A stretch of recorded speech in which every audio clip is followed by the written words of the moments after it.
blockchain is part of this push to sort of rationalize, marketize, and bring the world's assets, as DeSoto would put it, into a single computer platform.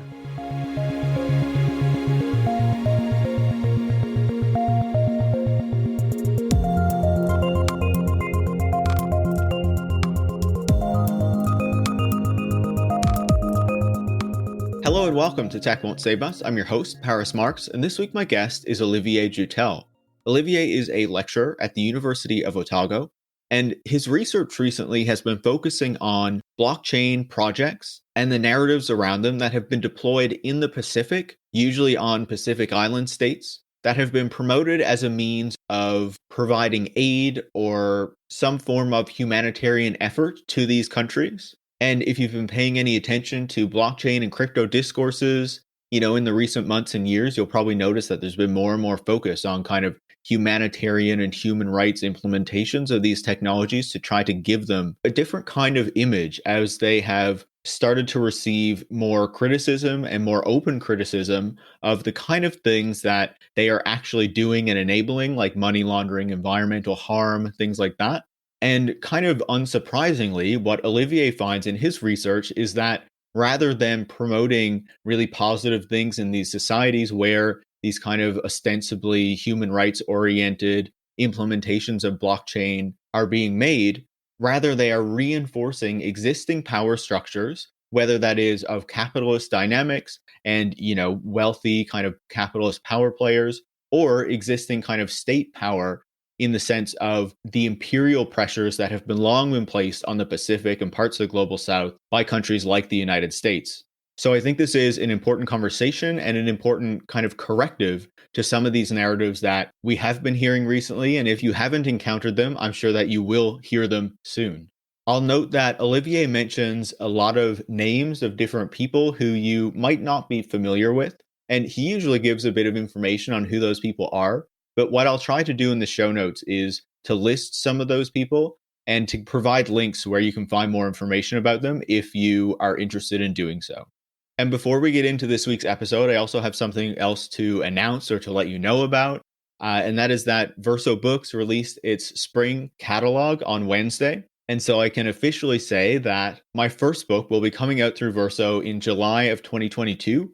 It's called Road to Nowhere, Silicon Valley and the Future of Mobility. And it kind of digs into the history of transportation to help to illustrate the problems with the visions for the future of transportation that have been put forward by Silicon Valley in recent years. Things like ride-hailing services, like autonomous vehicles, micro-mobility services, and even electric cars. And obviously that's not something that's just been pushed by Silicon Valley, but Silicon Valley has played an important role through especially Elon Musk and Tesla. And naturally, the goal of the book is to not only question and criticize these ideas for the future of transportation, but to try to set up a way of thinking about the future of transportation that would enable a more egalitarian and I guess a fairer future of transportation that we should be working toward and wanting to achieve. Now, it's still too early to go and pre-order the book or anything like that, but I will put a link in the show notes to the tweet that I sent out about it, where you can find out more information about the book if you are interested in doing so. And obviously, when pre-ordering is available, I'll let you know about that. But obviously, I am really excited. And even though the book is still, quite a ways away, it's July of next year, I'm really looking forward to all of you being able to read it if you're interested in that. And obviously, I'll provide more information as we get closer to the release date. So with that said, Tech Won't Save Us is part of the Harbinger Media Network, a group of left-wing podcasts that are made in Canada, and you can find out more about that at harbingermedianetwork.com. If you like this conversation, make sure to leave a 5-star review on Apple Podcasts and share it on social media or with any friends or colleagues who you think would enjoy it. And this episode, like every episode of Tech Won't Save Us, is provided free to everybody because listeners support the work that it takes for me to put them together, to research them, to do the interviews, and all of that. So if you feel like you learn from the show, if you enjoy these conversations, consider joining supporters like Martin from Stockholm in Sweden and Michael from California by going to patreon.com/techwon'tsaveus and becoming a supporter. Thanks so much and enjoy this week's conversation. Olivier, welcome to Tech Won't Save Us. Listen, it's an honor and a pleasure to be here. I really appreciate it. Dude, there are not too many spaces for a kind of like cut the deep sea cable type community to like come together around. So it's great to network, Paris. Thank you, my man. Absolutely. I'm super excited to chat with you. And, a lot of your work recently has focused on blockchain and in particular these kind of recent framings that they have been trying to make around humanitarianism, human rights, things like that. And so, obviously I think it's important that we unpack those things and see what's actually going on there. But I wanted to start really basic. There will be people who are listening to the episode who might not be very familiar with cryptocurrencies, blockchains, the difference between the two. So if I can start, what is blockchain and what is its relationship to cryptocurrency? Are they the same thing? Are they different? How should we understand that?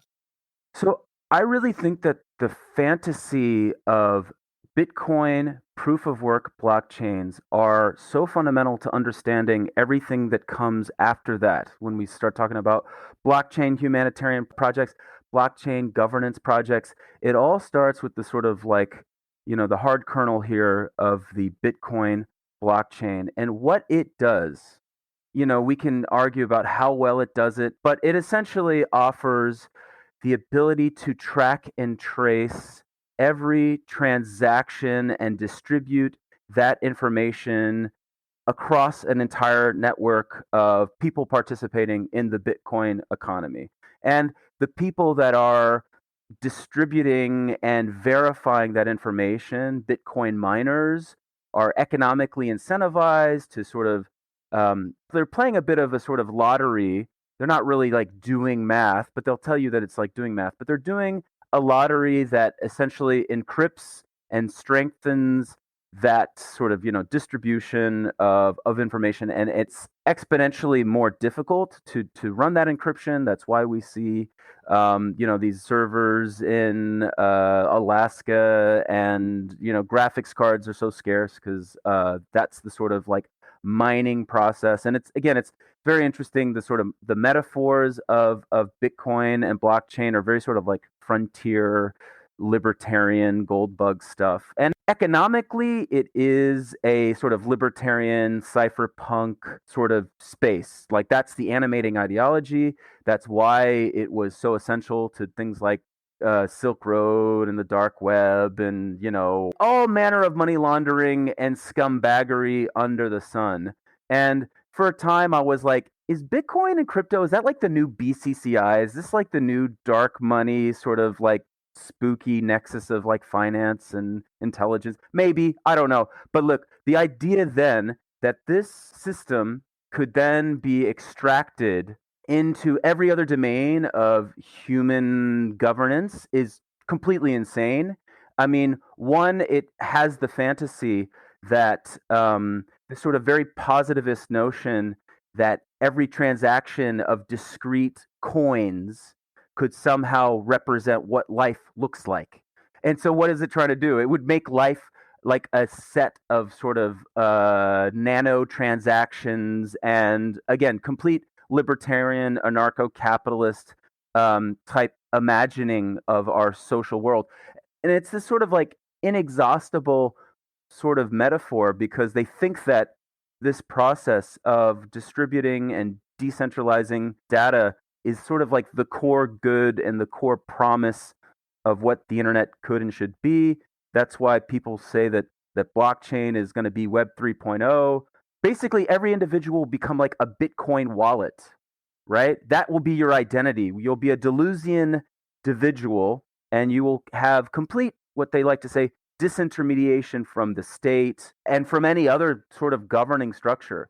And yeah, and just to bring it back, right? The blockchain metaphor, right? That sort of encryption process and building upon previous blocks of data and then not being able to sort of reverse, making data, quote, immutable. That's the central metaphor of blockchain. And again, it's sort of like tracing a sort of golden thread of like human civilization built upon encrypted blocks of data. So there's some very obvious sort of like sketchy right-wing cypherpunk politics that infuses this whole space.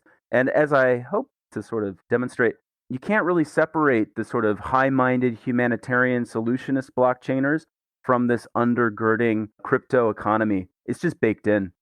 I think that's a really good description of what it is. And I think in particular, your attachment of those ideas to the politics that kind of inspired them and that have been built around them. I think one of the important things about your work is you identify how there has been this attempt, at least in some circles, to kind of shift the framing of blockchains and cryptocurrencies away from, that libertarian politics that you're talking about there, toward a more kind of focus on humanitarianism and human rights. So, can you describe why that shift has occurred and what the kind of goal of getting people to see it through this different lens is? Great question. David Gerard, in his book Attack of the 50-Foot Blockchain, or maybe it was the Libra book, and Dave Gerard is like an absolute giant of the no coin community, and so we're all indebted to his great work. I think he identified the kind of blockchain as, quote, banking the unbanked. That's the sort of big phrase that comes out of the sort of development space. He identifies that that's starting to kick around in 2013. And I feel like 2013, I feel like I first heard about like Bitcoin in like 2011, 2012. So it's starting to kind of percolate on the scene a little bit. And the reality is the Bitcoin blockchain is awash in all manner of disgusting, deplorable sort of dark web behaviors. And I'm pretty sure that the BSV blockchain actually has like child pornography like encoded on the block. I mean, like, this is just a diabolical space of, again, cyber libertarian speculation. And if you want to sort of get around the sort of material realities of intense consumption of energy and the reality of how it serves in the world of money laundering and the fact that it's creating a whole new financial oligarchy, I don't know, maybe more rapacious than the system it was supposed to replace, then what are you going to do? You're going to say you're helping bank the world's unbanked. That's basically what this is. And, there's a certain amount of, because Bitcoin doesn't actually do what it's supposed to be, i.e., a money system. It's not a money system. Money is really complex.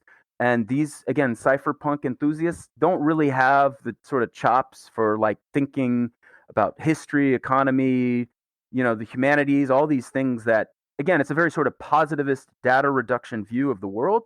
So, all right, they're not really confronting the fact that this project's a bit of a failure. It's a crazy sort of speculative bubble, but let's sort of see if we can sort of transfer this paradigm, this undergirding structure of the blockchain into other more humanitarian stuff. That's the kind of pivot, if you will. And my main thing that I've observed is like people in the blockchain space try to like de-emphasize crypto, not critique it, because they're essentially bankrolled by the same people and have the same vision of the social. But they sort of want to make you think like, oh, cryptocurrency's a thing. Maybe it's the future, maybe it isn't. But blockchain, that's really where the action is. So it's completely dishonest, or maybe it's just myopic. I mean, I don't know. Like back to the sort of like this new class of tech solutionists, they're so poorly read and uninterested in like the world and the kind of stuff that we do in humanities programs at universities. Sorry to plug, but like it could be myopia or it could be a lot more nefarious. I don't know. I'll entertain both theories. Yeah, but I think what you're saying there, whether it comes to the cypherpunks or the people who are explicitly interested in blockchains, cryptocurrencies, things like that, is this ignorance of the history and the ignorance of the things that have happened in the past, and I would say even like the power relations that exist in society today as they operate. There seems to be like just a desire to kind of ignore how that works, or at least in their framings of the technologies, to act as though it can get around these problems that we've found in so many other cases when we try to take on these like established hierarchies or nodes of power. Like the idea that you're going to implement this blockchain and all of a sudden you're going to like take down the state and like the major financial institutions. It just seems really naive. So there are a lot of really sus characters operating in the humanitarian space, like Hernando de Soto or Tim Draper or Brock Pierce or any of these people. But the main thing they'll say is solutions. This is about solutions. And it's almost like to be a left wing Marxist, historical materialist, blah, blah, blah, is to like be rooted to the horrible past that sort of like part of the problem. Actually, it reminds me of a great anecdote that's in Fred Turner's book, where like Ken Kesey, and for your listeners who may not know, Ken Kesey was the author of One Flew Over the Cuckoo's Nest, which got him lots of royalties. That's that Jack Nicholson film.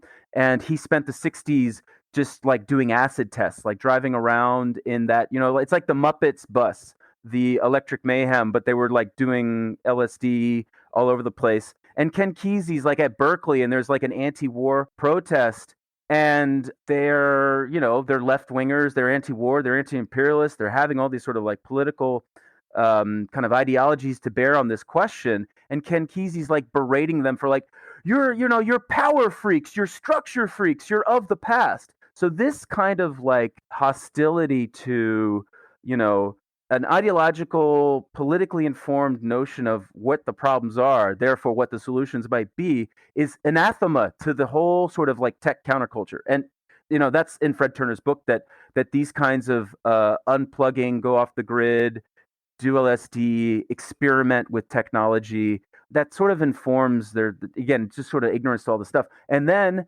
your Tim Drapers and your Hernando de Sotos and all these kinds of ghouls can just sort of like invoke that powerful optimism to sort of just skirt all this sort of like, well, what are you doing in this space? And I'm really tired like of Americans and their optimism. It's one of the most, or good intentions. Like, okay, like that's an out. We got to look really hard at people and their good intentions, in my opinion. Absolutely. I think that's a good example. And you brought up Hernando de Soto, and that's actually something that stood out to me when I was reading one of your articles. Just for the listeners, he was an advisor to Peru's far-right dictatorship under Alberto Fujimori, and was a supporter of Keiko Fujimori, who just lost the recent Peruvian election to Pedro Castillo. And so I found it really interesting to see that connection, when that has obviously been in a lot of people's minds, I guess, lately. The Friedrich von Hayek of Latin America, as he was called. I'm pretty sure he's a Chicago boy. So when we invoke terms like banking the unbanked, in the 90s, he was the guy, along with Muhammad Yunus, in the sort of like NGO sphere talking about development, but like an expressly sort of neoliberal development model of the problem with the developing world is people don't have access to finance, i.e. microloans, subprime mortgages for the world's poor, and they don't have property rights.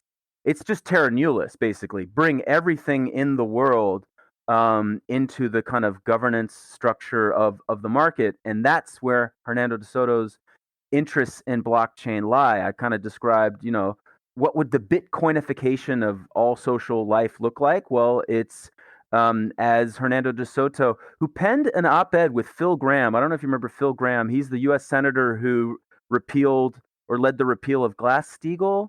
And Glass-Steagall is that little bit of that separates the wall between publicly insured holdings and investment banking, et cetera, et cetera. But whatever.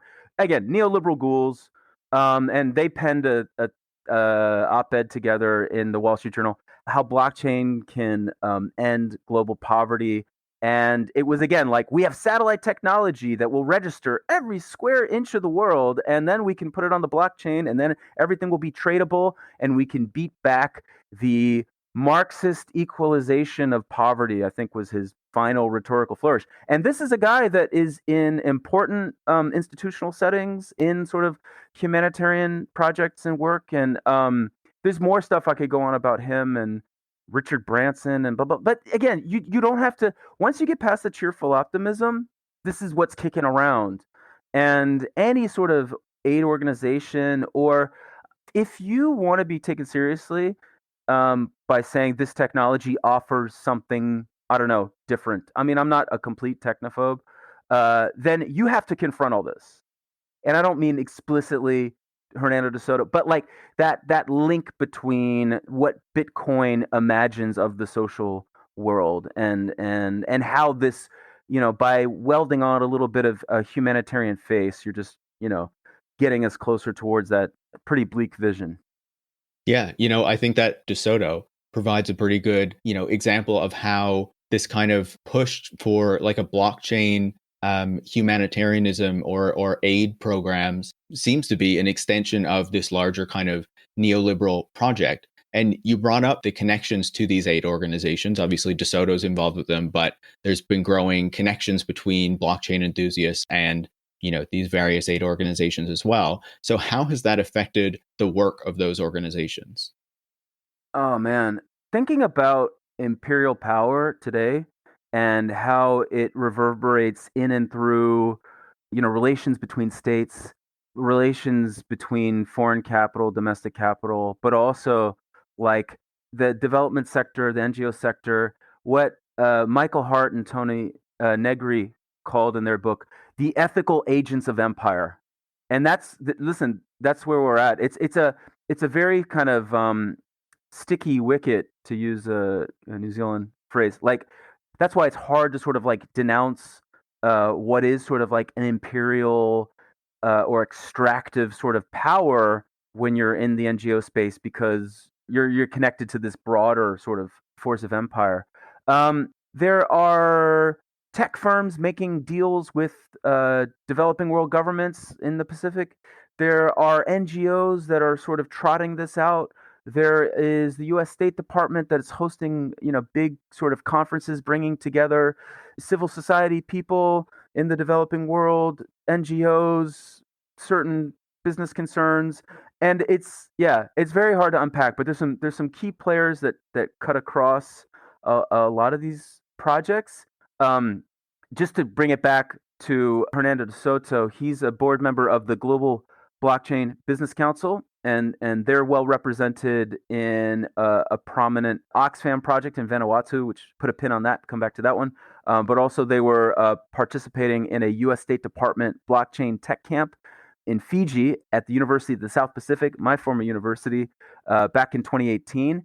And again, the Global Blockchain Business Council brags on its website of being created on Richard Branson's Necker Island and then launched at Davos. And then, like, I go back and look at the Forbes magazine article about this launch, this creation on Necker Island. It was like, it's an eclectic bunch of financiers, ex generals, ex CIA, Chinese business people. And, like, I mean, I'm just like, my eyes are, this is like a five-alarm fire, basically. And again, it's never very hard. You just start scraping the surface and you see lots of creepy stuff like that.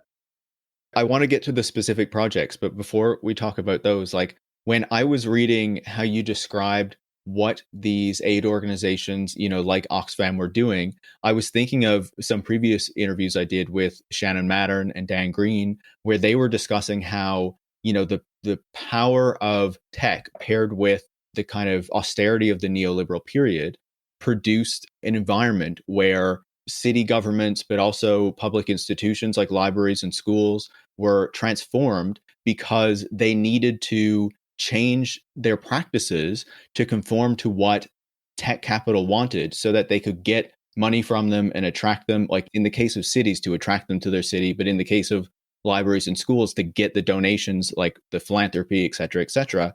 And so that completely changed the way that they approached, what they felt that their mandate was. And so I felt that when I was reading about what you were talking about, that it seemed like the same sort of process was happening with the aid organizations, where they know that the money is coming from these people who have really deep pockets in tech. So they shift the way that they approach problems and the solutions to problems to reflect what these wealthy people want to see so that they can get the legitimacy and the funding from those people as well. Do you think that lines up? It's not a one-for-one comparison, but sort of like neoliberal public-private partnerships, PPPs. And it's weird describing PPPs in the international space because, like, sometimes NGOs are acting like the state, which is, of course, part of like the results of like neoliberal imperialism. Is that, again, the NGOs exist in the space where a state would have been if not for structural adjustment and the kind of dictates of Western capital. And I think I want to talk about the U.S. State Department. Herb Schiller is a great historian of the political economy of communication, and he wrote about, in the Cold War era, the State Department policy, sort of soft power mixed with sort of economic interests, obviously, of the freedom of information doctrine, which was one, a kind of ideological story about whatever American liberal democracy in the Cold War period, but also it was about, a growing telecommunication sector that was US led. So freedom of information becomes the rubric under which State Department and economic policy is planned in the interests of kind of American capital. In 2010, something pretty analogous is coming from Clinton's State Department, the Freedom to Connect doctrine. And she describes this as, the internet, this wonderful new thing that allows us to speak with one voice, one globe, et cetera, et cetera. It's really interesting. If you go back to the work of Armand Mattelart talking about the telegraph, like this is kind of religious, kind of secular theology of technology that just cuts through American sort of history and empire. And in fact, for the American empire, the frontier has always been like a technological frontier as well. So anyway, 2010, Clinton, freedom to connect. You have like this is the nadir of sort of like Twitter, Facebook, Arab Spring sort of rhetoric. You have like sort of court philosopher Douglas Rushkoff. He's just a TED Talk thinkfluencer, writing for the State Department about Facebook and connection and all this sort of great stuff. And this is the really interesting thing is that like this is platform imperialism, i.e., this is creating the infrastructure upon which the new world is created in and lived through, and it has obviously very important implications. Like in Africa, we know about free basics, but a similar thing's happening in Fiji in the Pacific, where basically 80% of the population or something has like mobile device capacity phones, and for very small charge you can experience the internet for the first time, but it's like on a Facebook server. It's subsidized data that allows you to experience Wikipedia, LinkedIn, and Facebook. Is this sort of like it's again so Facebook is people's first experiences of the internet as such, right? So it's not hard to kind of understand how important this is for sort of American capital, but also sort of American sort of soft power and ideology.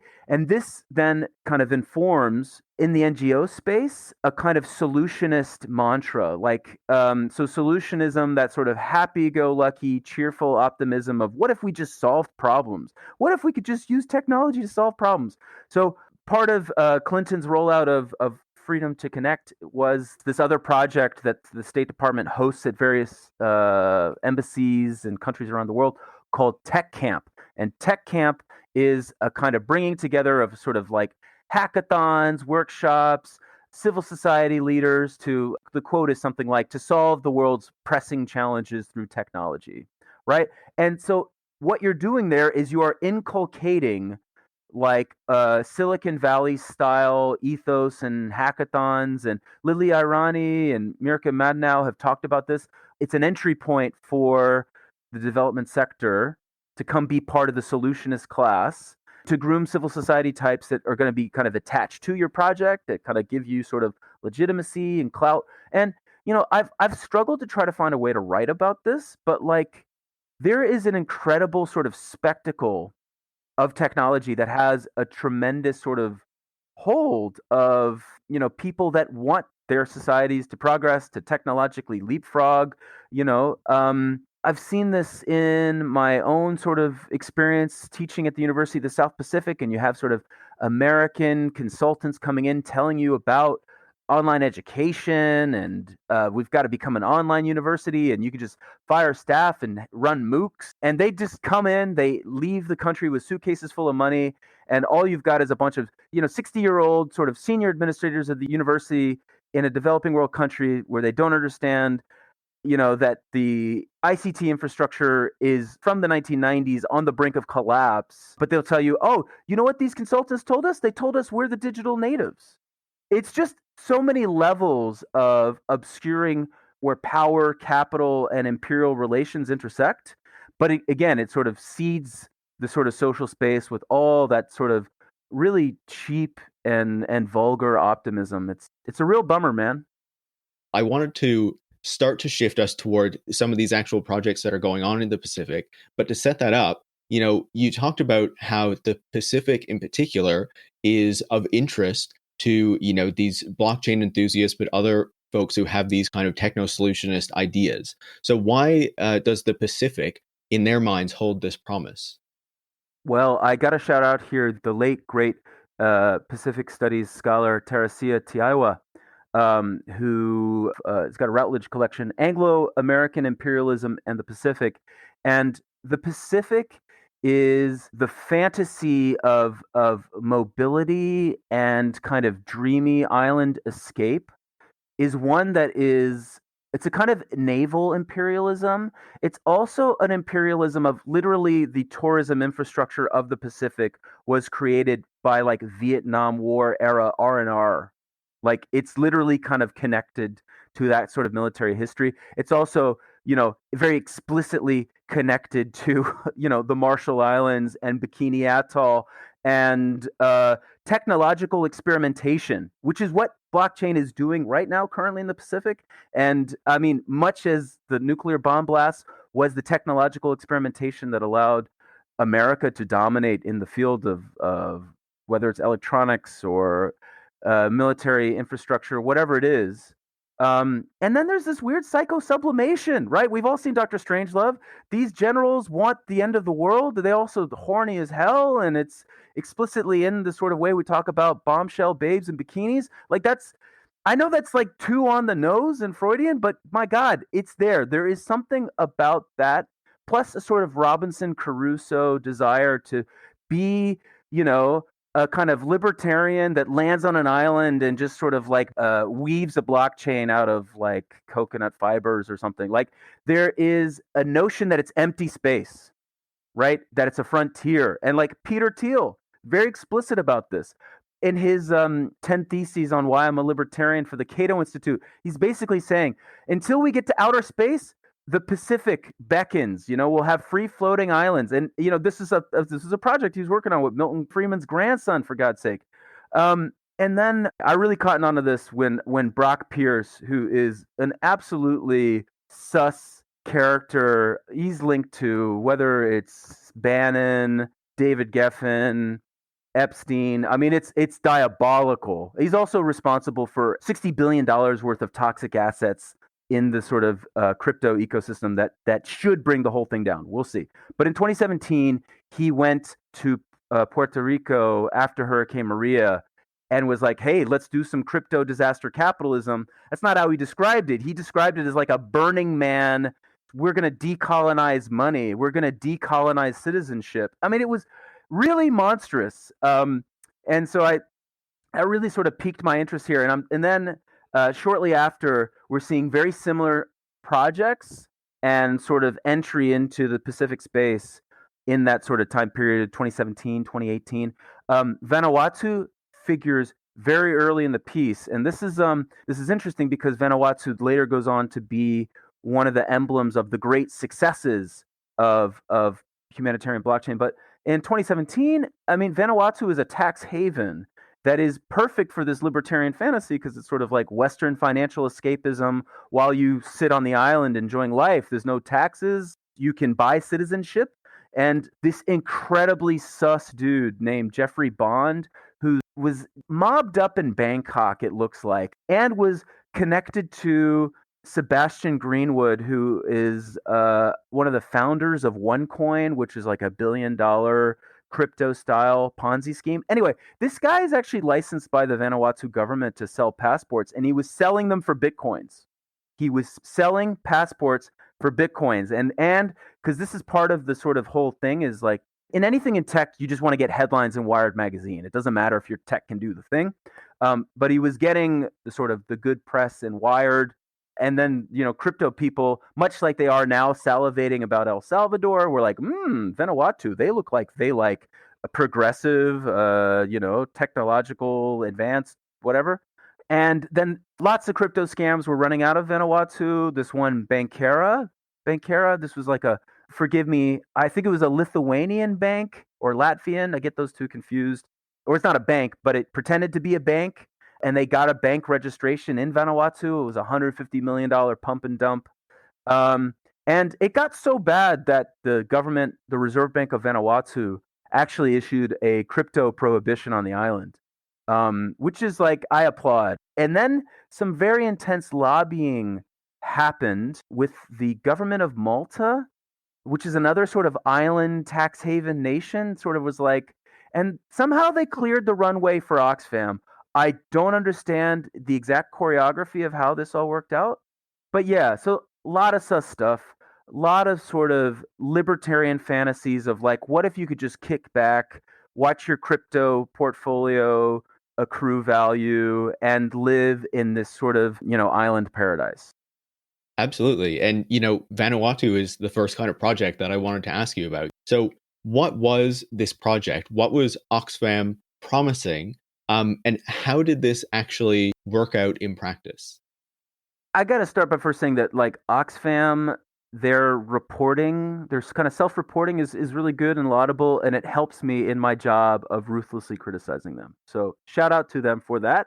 And that is actually something that in the tech space could be a lot more opaque. But yeah, here we go. I mean, I think Vanuatu fits the sort of PPP model that you discussed like really perfectly. Like the start of this project, they launched something called Ox Labs. Again, sort of like modeling themselves on like, I don't know, being like Y Combinator, just that whole sort of Valley startup culture. And that was an opportunity for an Australian developer called Sempo. It's run by a guy named Nick Williams. I've spoke to him. He's a nice guy. And Consensus. And Consensus is a raft of sort of blockchain startups. It's run by this guy, Joe Lubin, who's sort of like an Ethereum billionaire. He's not as important in the Ethereum space as Vitalik Buterin, but he's kind of on the sort of like whatever Council of Elders of Ethereum. I should have mentioned Ethereum is the blockchain that allows you to like launch other sort of, it's kind of an open source blockchain. And so Bitcoin is like the OG sort of idea, and then Ethereum is the thing that sort of sees this out into the world. And what that means is that like 90% of the things launched on Ethereum are like pump and dump scams, ICOs, but whatever. So Oxfam is bringing these sort of private public sort of partnerships together, and the project lead is an affiliate of the Global Blockchain Business Council. And their language and their sort of reporting is like, hey, we're going to take part in the radical distributed ledger technology, and we're going to use this technology that struck back at the heart of financial corruption and all this sort of. So, they're like, they're drinking the Kool-Aid. Now, they are addressing a very real issue around cash aid distribution in sort of disaster-prone areas, Vanuatu, volcanic, coastal, lots of reasons why this kind of stuff is needed. Now, I have, through the sort of like cash aid, sort of like Twitter sphere, I've been informed that this is sort of like they welded on blockchain to the notion of cash aid. Like there's work in cash aid, and it's good work and it's important work, but it's often the case that blockchain enthusiasts will work backwards from the premise that this is the universal technology that solves everything. And that's why it features so heavily in the sort of like solutionist development and geospace, is because it's like, what about a blockchain for X, Y, or Z? And people are having that conversation about everything. What about a blockchain for podcasts? What about a blockchain for stoner cat comedy? The new Mila Kunis, Chris Rock blockchain. I'm getting off track, but there's a blockchain for everything. And what's happened here is they have launched a project which gives recipients of aid a near field communication card, an NFC card, a bus card, if you will, which allows them to get kind of preloaded some stable coin backed aid. And then they go to a shop, they get some milk, they get some dried goods, whatever it is they need, and they clear that transaction via a smartphone. And all that information then gets fed back to the central Oxfam programmer and blockchain. Now, the reality of many Pacific blockchain projects is connectivity is a huge issue. So there's not actually really a blockchain interface for the user or the vendor that's necessarily live. It's a centralized blockchain. It's a database, right? Which is what so many of the sort of embellished blockchain humanitarian governance projects are essentially, is just a private database, and one that had a massive sort of bottleneck and a critical sort of breakdown point, which is they really required like the central developer to clear everything and oversee this sort of jerry-rigged kind of blockchain workaround with NFCs. It's not the vision of, hey, I'm a blockchain participant with full access to a world of data with which that might empower me. It's like, no, it's a centralized data set, and we have to sort of create these sort of workarounds because, well, one, people don't really get the blockchain because it's very difficult to understand for just anyone, even academics, you name it. It's an obscurantist paradigm, and so look, they've done something. They've been transparent with their reporting. They say, look, we've got some efficiencies here. We've been able to do some stuff, and we're taking our talents to Papua New Guinea and rolling this out elsewhere. And look, is that a harmful project? I'm not going to say that's a harmful project, but is cash aid really the thing that is most central to what this does within the broader blockchain narrative? I'm going to say no, because again, they're getting Wired magazine, headlines about, COVID pandemic stimulus checks should be distributed through this Oxfam blockchain. And when they are competing for funding streams from the EU for blockchain for social good prizes, they are doing like a Silicon Valley pitch deck, which says, we have the clients, we have the market, we have the know-how. So like, it's not really about like the on the ground work, which again is the cash aid paradigm, which again, it's like so much in tech, they're reinventing the wheel a little bit here. There are things that are more sort of like M-Pesa. It works on how people actually use phones and is practical, sort of on the ground. And they sort of gone about this the other way, which is we are working from the premise backwards of blockchain is the solution. And then again, we've created something that's not really a blockchain, but it allows us to kind of go forward and again, get the headlines, get the funding, and we're off. It's useful to Joe Lubin, again, who's like, he's a crypto whale. I mean, he's a billionaire in this space developing apps to kind of, be the killer app, for him to be the guy at the helm of these platforms. And it's, again, he can point to these projects as like, look, we're doing the thing. So yeah, that's my skepticism towards that project. Actually, no, I'm being too generous, because part of like working backwards from the notion that this is a blockchain solution is having ignorance of your actual context in which you're operating. And the crucial context in which you're operating in Vanuatu is, hey, this is this place where all these scammy sus dudes have been doing scammy sus crypto scams, okay? And the Reserve Bank of Vanuatu, in trying to kind of declare sovereignty over the kind of money supply in Vanuatu, has made a crypto prohibition. Now, that's part of the problem that Oxfam says in the report, is that, we have to rely on incumbent financial institutions. Meaning, yes, you can't go full crypto because the Reserve Bank says, And so their solution to this problem is we should get the vendors in the shops and the participants of the blockchain to use crypto exchanges like Binance. Now, Binance is like neck deep in all other sort of crypto economy scam bullshit. They are the largest holder of Tether, which is, again, it's a complicated thing, but it's just toxic assets. It's just fake crypto toxic asset that probably should bring the whole thing crashing down. And the notion that the world's poor in some of the most vulnerable regions in the world should, one, be your test subjects for a blockchain that you're going to upsell to the US government or wherever, to the private sector, is one, bad enough. But two, that they should be sort of sacrificed on the altar of Binance. Fucking Binance. I mean, like the UK, Japan, Canada, they have all issued prohibitions upon Binance. And again, for me, whether that's myopia, whether that's cynical, I don't know, but it's recklessly irresponsible. What you're talking about there about these companies and these aid organizations, in this case, experimenting on people who have some of like the least power in the world to push back is something that I was talking to Dakshaini Surya Kumaran about not too long ago, and about how that happens specifically in Australia with welfare programs and border technologies and things like that. But we can see that around the world, right? And I think what you're saying there also leads into an important project that I don't know if it's been proposed or rolled out in Fiji around tracking the land. I think you wrote DeSoto is involved in this as well, or recommending it, where the land would kind of be put on the blockchain, so then it would be accessed by foreign capital and things like that. So can you talk a bit about that project and how this kind of fits into this as well?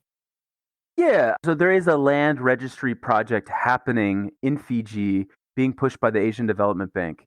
Land registration and exchange of titles through the blockchain is like the sort of pinnacle of DeSotoian sort of vision of what this technology represents. There is a blockchain developer in Fiji, smart guy. He believes in the technology, but he's not a fool. I mean, he's like, I think maybe the ADB, they've got a sort of like a criteria of like rolling out blockchain solutions, and they thought, hey, maybe this. And he's like, look, this doesn't really make a lot of sense. And it would make sense in like a place like, I don't know, Qatar or something, right? And it's because it's a really aggressive form of datification of property.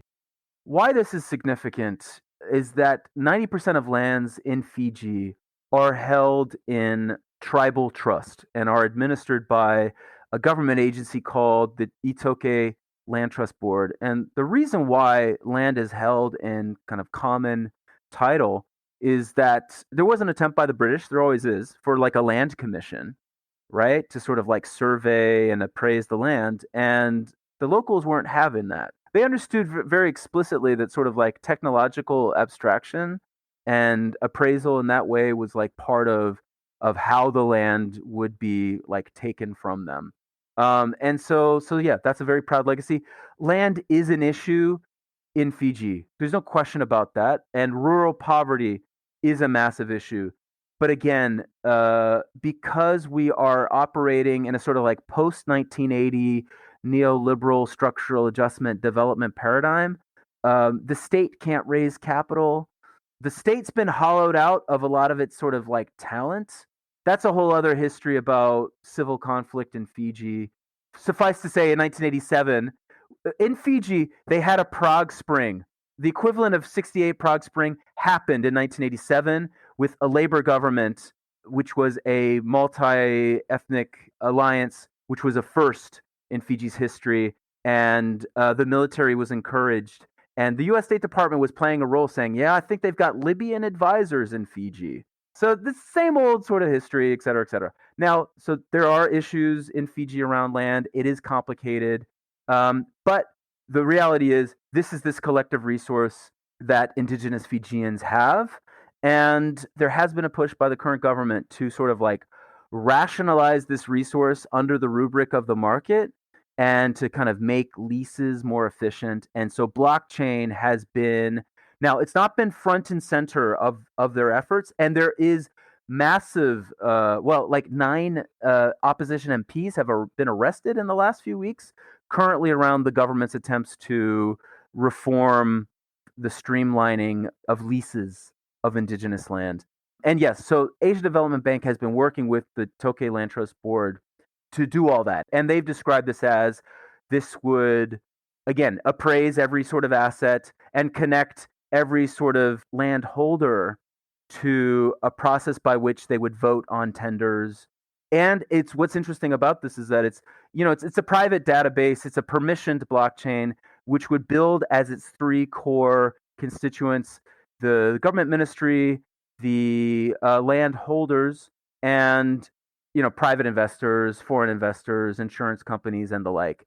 But what's interesting, of course, is that again, sort of knowledge about the land, i.e., what's on the land, mineral wealth, et cetera, starts to become sort of processed into sort of like computational capitalism in and through the blockchain. And so it's sort of like it's like a backdoor colonization of what in the tech space they would call like an information silo. Basically, they're prizing it open and sort of throwing that out into the sort of global market to sort that all out. And again, indigenous Fijians, They're very self-aware of like whether it's the traditional practices of medicine or like biopiracy is on their radar screen. And it's not always sort of well articulated how foreign capital comes in and robs people of their sort of legacy of kind of colonial resistance.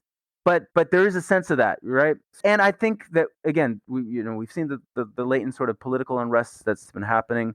Blockchain is part of this push to sort of rationalize, marketize, and bring the world's assets, as DeSoto would put it, into a single computer platform. In this conversation, we've talked about those kind of ideological underpinnings of blockchain. We talked about the involvement of the state in this kind of history of technological imperialism, the US State Department in particular. We talked about these specific implementations in the Pacific. And so I wonder, to close, what do you think we should make of this contrast where on one hand, we can see the reality of the implementations, of the ideology of this technology, of the involvement of the state and really powerful players, like DeSoto, but so many of the other folks that you've talked about. And then on the other hand, where we have this kind of framing of blockchain and of these projects as though it's something that is liberatory, that is challenging power, that is empowering the global South in particular. What do you think we should make of that contrast and what is actually happening through these projects? Unfortunately, that sort of humanitarian solutionism is laundering kind of traditional forms of American military financial elite power. I came across something last week that it sort of pains me to say aloud because of like how terrifying and awful it is. You will be aware of that goofy Silicon Valley venture capitalist Tim Draper. He was early on SpaceX, Tesla, big backer in Theranos. He's a big Bitcoin billionaire.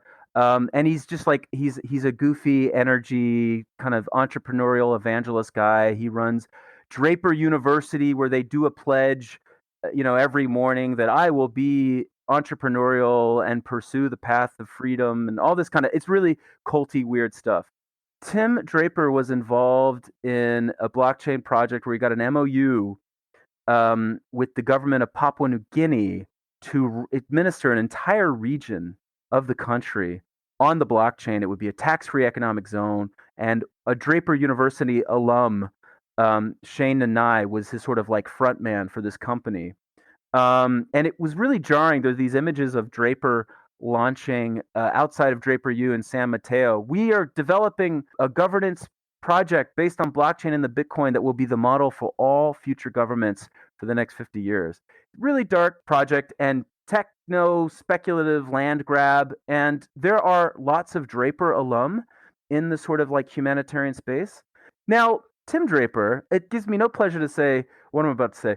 He is a third generation venture capitalist, okay? His grandfather, William H. Draper III, launched the first venture capital firm on the West Coast. He was a general. He was also an investment banker who, very Prescott Bush style, handled accounts of prominent German Nazi industrialists in the 20s and 30s. Okay. He ran post-war Germany's industrial policy after the war, and there are claims that he was a great believer in the rehabilitation of certain Nazis. He was definitely a eugenicist. He went on to be the first U.S. ambassador to NATO. Okay. That great sort of like Nazi rehabilitation program we know is the North Atlantic Treaty Organization. In his later years, he would run the Population Action Institute, which was like a kind of population crisis org that he ran along with a DuPont. Those people, they do believe, really, they put their money where their mouth is with depopulation and fertility rates. And then his son, William H. Draper Jr., Skull and Bones, Bush campaign chair, did venture, also ran the UNDP. Now that was bone chilling for me, right? The UN Development Agency. So we're seeing a genealogy here from the sort of like dark sort of nexus of military and finance in the 1930s in the US to its current iteration, which is like a goofy guy, is like, hey, let's jump in the pool with our clothes on so that we kind of embrace entrepreneurialism and solutions. Like, that's who is sort of in this space. So it's really hard to not be kind of like black pilled about it all. I think we got to shout it from the hills that blockchain and crypto are part of the most sort of rapacious logic of kind of like speculative finance and speculative kind of neo-colonial sort of like tech experimentation.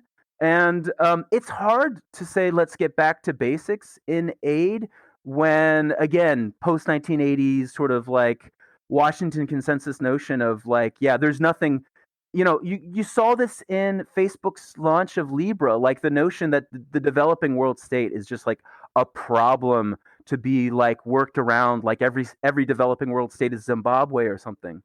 So I don't know. Like I like that guy, that German guy who went to Davos and kind of lit a match there. That's where we've got to be at on this issue. And people sort of entrepreneurial sort of positivity and sort of solutionism is no replacement for sort of good hard tack sort of political economic analysis of the power involved here. And that's just really a start. And again, that sounds like a really stodgy sort of Marxist sort of answer, is like the first thing that we must do is like, historical materialist analysis or something. But that's really urgent and pressing, because I mean, like you've got Palantir partnering with the World Food Program, and I mean, who knows, maybe it's too late to like rescue that sort of NGO space from just being fully absorbed into, that kind of convergence of American military tech, finance, intelligence, etc. Anyway, sorry if that's a black pill.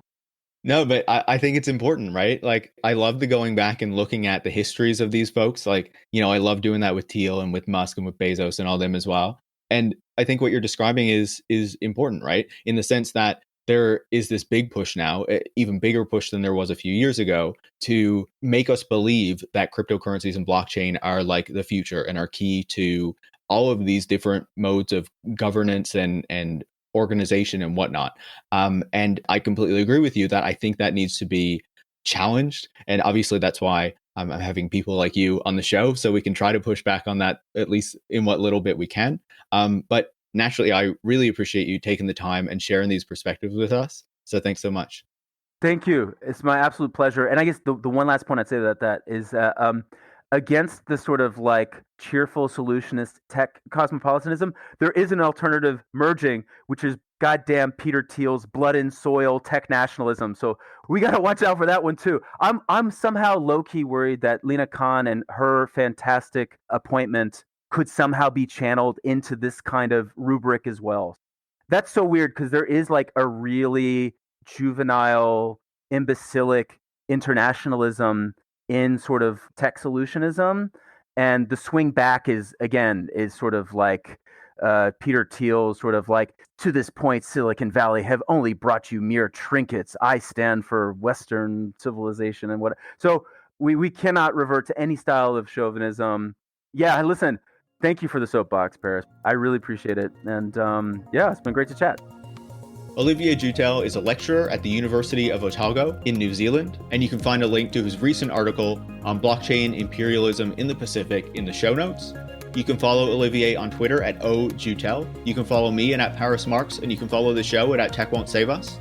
Tech Won't Save Us is part of the Harbinger Media Network, and you can find out more about that at harbingermedianetwork.com. And if you want to support the work that I put into making the show every week, you can go to patreon.com/techwon'tsaveus and become a supporter. Thanks for listening.